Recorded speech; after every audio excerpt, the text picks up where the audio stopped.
So, I only have 2 cards left. So, tignan natin. If you're watching this video from now till February 14, this message might meant to find you. Magiging masaya ka ba this February 14? Leo. Leo, magiging masaya ka ba this February 14?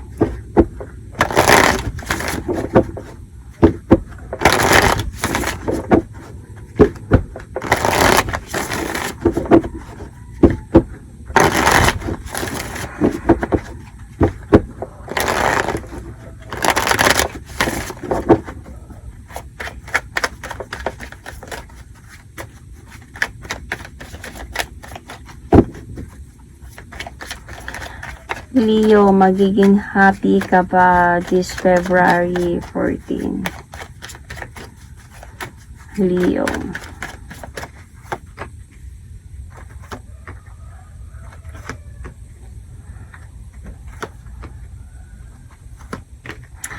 Leo, I don't think so. May cycle kasi. I think merong end dito eh. Leo, I think nasa point na pagod ka na. I think you will going to move forward and never look back. And you will going to have some changes in your life na din, Leo. Mag-effort ka talaga to choose yourself this time. You have been through a lot with this person na to. And you're very much confused, waiting, tired of waiting kung kailan kailan siya magbago ba, kailan siya magparamdam ba, kailan niya ayusin ang relasyon ninyo.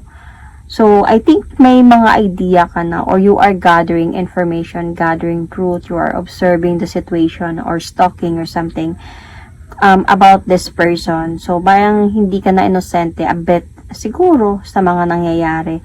So, parang as a point ka this time na pagod ka na mag-antay, nako-confuse ka pa din sa nararamdaman mo and you are not happy. And I think mag-effort ka talaga dito this time to choose yourself, Leo. So, lumalabo na kasi yung pagbabalikan eh, Leo. Though I can still see here a bit communication, but not that much. I mean, parang on and off, something like that.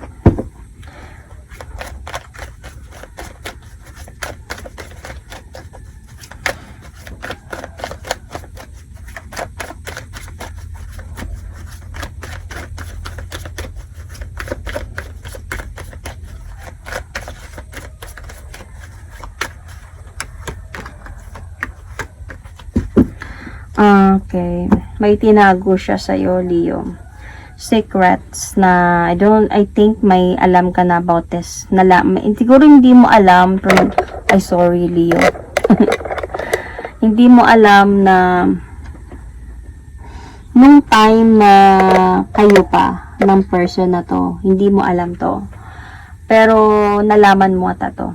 Nagdahan-dahan ka, nalaman mo to. Nag-gather ka ng information, naging investigator ka dito. Until sa nalaman mo ata yung katotohanan. But not all the information, not totally clear, but then, nagkaroon ka na dito ng idea. Sinikreto niya kasi sa'yo to, kaya hindi mo alam at the very beginning na naging kayo, napahulog ka sa kanya na minahal mo siya. Nalaman mo na may ganito pala siya. Might be this is a wife or kinakasama niya because this is also a marriage card. So, yung pala pinagsabay niya kayong dalawa. So, Leo, sobrang gumulo to sa isipan mo until sa point that might be, I don't know if ikaw yung umiwas, siya ba yung umiwas for a peace of mind. So, yun. Kaya you're not happy this Valentine's because I think para sa akin naman for Leo sign, madali lang sila makamove on. Though, masakit, nasasaktan sila, pero para sa kanila, they can accept right away the situation and move forward. Kasi dito, you are going to choose yourself.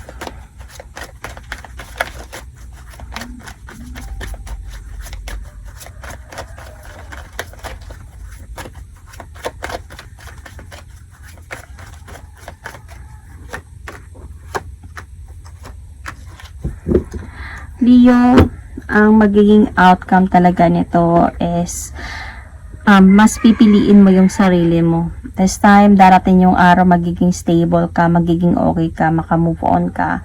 Ngayon na umalis ka ng dahan-dahan sa sitwasyon. So, in the near future, makakahanap ka din talaga ng tao magmamahal sa'yo. Somebody even to offer you victory in life in the future, Leo.